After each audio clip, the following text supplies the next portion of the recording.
Right out the gate, this is tension. The defendant is confused and defensive while the judge is already leaning toward custody. But here's the twist.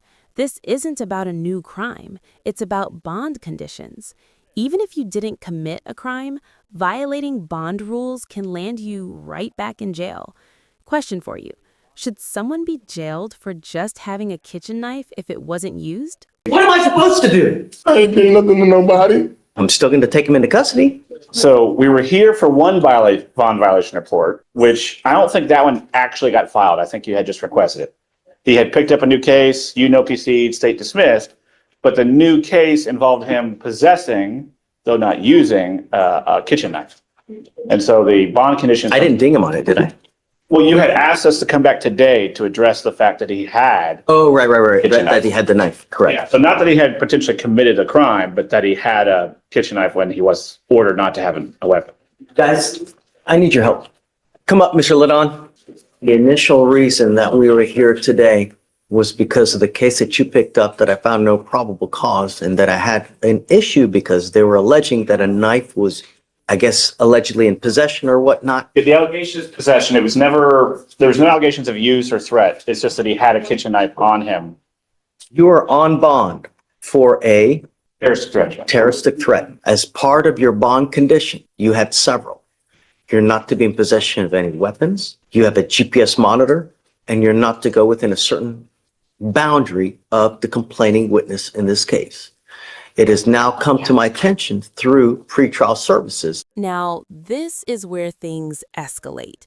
It's no longer about the knife, it's about repeated violations. The GPS shows he entered a restricted zone, but the defense argues it was just him walking through to survive, get food, meds, basic life stuff. This raises a bigger question. Are strict bond conditions realistic for someone struggling with mental health and unstable housing, or are they setting him up to fail? That you have bond violations. Mr. Franklin has not been compliant with his conditions of bond. Client has failed to not have contact with a prohibited person or visiting a restricted location. Client was ordered by the court not to go within 500 feet of the Northwood Drive apartment in Baytown. On 2/25, client received a victim exclusion zone alert at 10:22 a.m. The victim exclusion zone was cleared at 10:28 a.m. In fact, what I've been told by pretrial is that we have 1, 2, 3, 4, 5, 6, 7, 8, 9, 10, 11, 12, 13, 14, 15 instant. Okay, interject, Judge. I think that's all in a 6-minute window. So I think he crossed into the exclusion zone at 10:22 and out at 10:28. And so I could proffer to the court what was given to me from pretrial. Not that I'm admitting. Judge has a copy. Then never mind. I get it. In no way admitting that this would be admissible. And looking at what pretrial provided, it looks like he walked about 1,000, maybe 1,500 feet in about a 6-minute window through the exclusion zone. While it says contact, there's no alleged contact with any person. It's just, I know, but it's the way it's written. How do we know? Well, no one has complained to the state.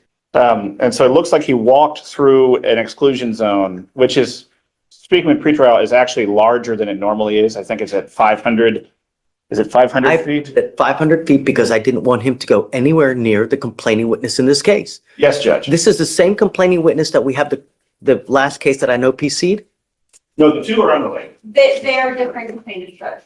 Yes. And so the terroristic threat they're both strangers. The terroristic threat the allegation is that my client asked to bum a cigarette, got in an argument when he was denied.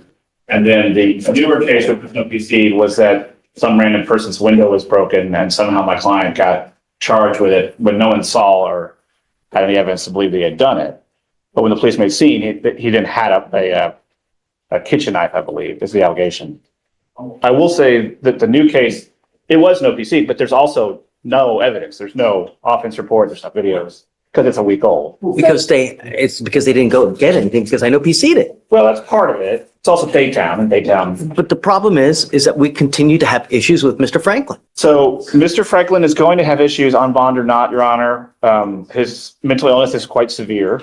He's received hospitalizations in the past. His orange sheet is right at a page, if not over.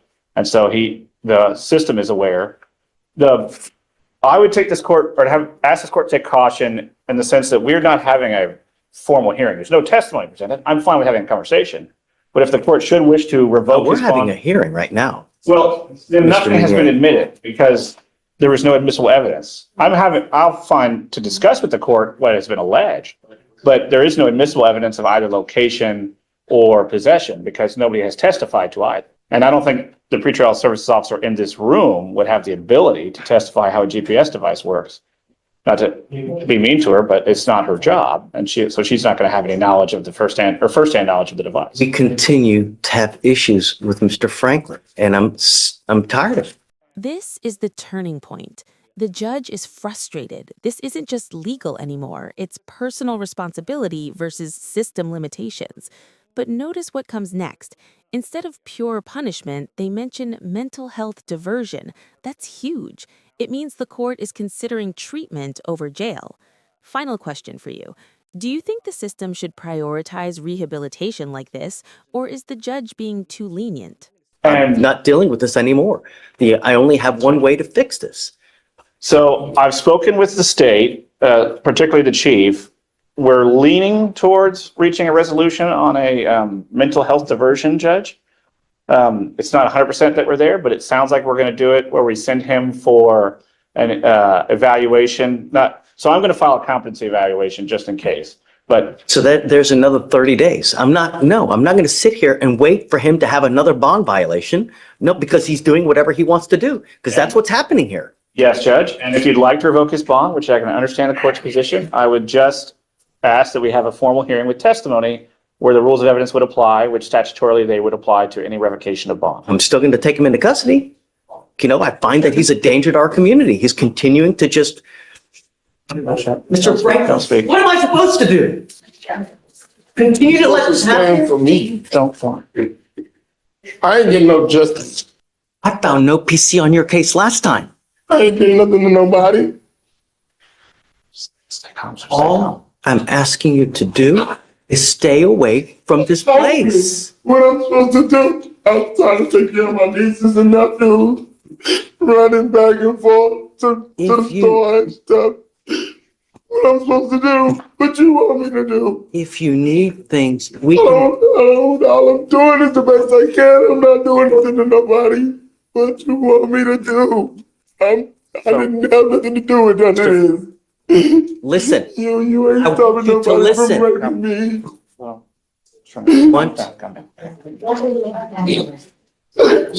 just slow yourself down, okay? Is he saying that He's insistent. family that lives near here? So he's given me, I've been trying to get a directive. So he lives partially with cousin and with mom, who are both on this side of town. And he essentially migrates between the two. Because of his mental health issues, I'm having a problem confirming the addresses to confirm Franklin. information. Where are you staying?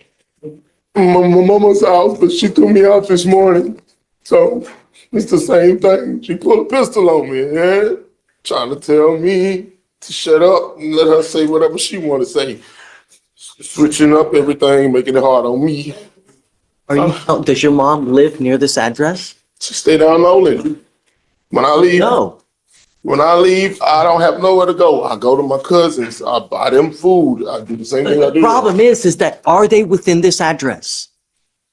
They stay down Nolan in Baytown. No. Baytown is a big city. I don't want you to go near where the complaining witnesses live. That's all I'm asking you to do. But I was just having to go to my oldest cousin's house and my mother-in-law's house, get food, and then go get my Here's what I medicine. want you to do. I want you to talk with Mr. Meunier right now, and I want to know exactly where they live in relation to this address. That's what I want to know. I'm My mother's address. debating to put you in or not. All I want to know is why. Because I've asked you not to go to this place, and yet, no, I want you to talk to your lawyer. And I want to figure out where the places are where your mom lives, where the cousins live, so we know exactly where you can and can't go. Do you understand? Yes, sir. I can prove. Go. Thank you, Judge. I've been trying to get the addresses and it's somewhat difficult, but we'll give it another try. A few moments later. I think I have the location figured out. It took a while because getting addresses from my client is I understand. difficult. It's okay. So if you were to look at the exclusion zone, numbers 10 and 19 are just left of it. That is the cousin's house. So he lives probably 30 feet outside the exclusion zone. And so my client. So hold on a second. You're saying So, 13. so numbers 10 and 19, because I have, the ones I have are numbered. I see it. 10 and 19. That's that So- cousin? That, from what I can tell, is the cousin's house. I'm having to do this with What Google about Maps. number 24? Well, no. What I'm saying is that's where he's kind of living. He then walks through the exclusion zone. Mom's house is about 2 miles due east. This one, he's actually, I think he was walking to CVS to get his psych meds. And so he goes through the exclusion zone to get to Garth Road, which is the road that the CVS is on, which is just outside the map. I can show you on my phone if you'd like. So he walks to Garth and then goes north up Garth to get to the CVS and then east to Mop. So I think this 6-minute window, I think is him walking through the exclusion zone to get to CVS. As far as I can tell, that's what's going on. He never stops very long. It's a 6-minute time. It's CVS in relation to this. so in relation to the map, if you keep going east of the map, maybe half a mile. I don't understand the curve. That's him trying to walk around the apartment. He was trying. He's right next to it, man. It's like literally within like. He's going to get his psych meds, Judge. Rash thinking is not 100% level. He's trying to go around it, from what I can tell. Well, I don't know, Judge. I think there's a big field, and I think he's trying to go around to get to the field, to walk through the field. But CVS is. Here, let me just show you my phone. That'll be the easier. I want you to understand something and listen to this clear. I want to protect every person in my county, and I want them to feel safe. This person is scared of you. That's why I don't want you near them. Do you understand, Mr. Franklin? All I'm asking you to do is stay away, because I don't want you to accidentally bump into them on the street. You guys exchange words, and then it goes absolutely haywire. That's what I'm trying to prevent. Do you understand? It's not to be mean to you. It's not to take away this. I'm a nice person. I don't like to put people in jail. But if you're going to be a problem and you're going to scare my city, I've got a problem with that, and I'm not going to take it. You understand? So CVS, where you're trying to get to on that map, is nowhere near where this person lives. Your cousin lives outside of the area of the zone of exclusion. Look at me. Mr. Franklin, there's no reason for you to go near where this person lives. You need to find another way. I'm not going to do this with you again. Do you understand? I'm trying to be nice to you now, and I'm trying to warn you that I don't want you to go near anywhere where they live. If you need help, Nathan can help you out. If you need a place to stay, we can find you a place. If you need food, if you need a job, we have resources we can give you. All you have to do is ask. But He can't give you a job. He can tell you where to go to try to find you. But I want everyone to feel safe. Do you understand? That's all I want. Oh my God. Like I want you to feel safe. That's it. Here, everyone gets a fair shake. Everyone. I found no PC on your case last time, right? That's a fair shake. It doesn't get any more fair than that. Do you understand? I'm well within my right now to put you in custody. I'm not going to. But I want you to understand that I'm not going to do this again. You understand? I'm not asking much. Okay? All right. Thank you, Judge. So just please I will make try to. a path for him to go around so Um, that there are no more issues. Your Honor, I was going to see if we could shave some of the, I think it's 500 feet, and the cousin lives just outside, and it looks like GPS is giving some false positives. I was going to see if we could lower it to 400 instead of 500. The dean was for the cluster in the center, that would be 200. The same would be a. Okay. All right, hold on a second. Are you saying that the circle is within 200? So that circle's within 500, but it was originally at 200. And so he was dinged for being within 200 feet. But these right here are Yeah, not, so that's gonna be outside of it, so he's not being dinged for those. They show all the points that is pinging, yep, but that's not a violation. okay, then we're, all right. I have a caution because it's right outside the zone, but it sounds like it will be okay. Just make sure that you guys can carve a path so that there's no more issues. Yes, sir. Okay. All right, Mr. Franklin, that's it. You have a seat, okay?